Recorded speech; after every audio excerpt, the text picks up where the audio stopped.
Hi everyone, welcome back to our channel.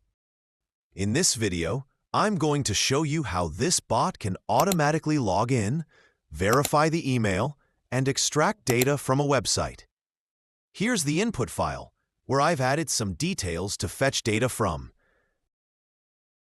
Now let's run the bot.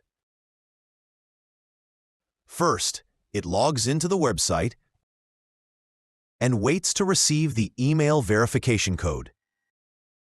See, it's added successfully. Now it moves on to the scraping part. The bot fills the inputs that we provided.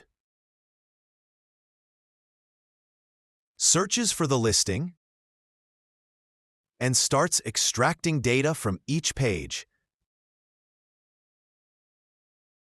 And it's done. Now it moves to the second listing and repeats the same process. Here's the extracted data file. If you'd like to see more videos like this, don't forget to like, share, and subscribe to our channel.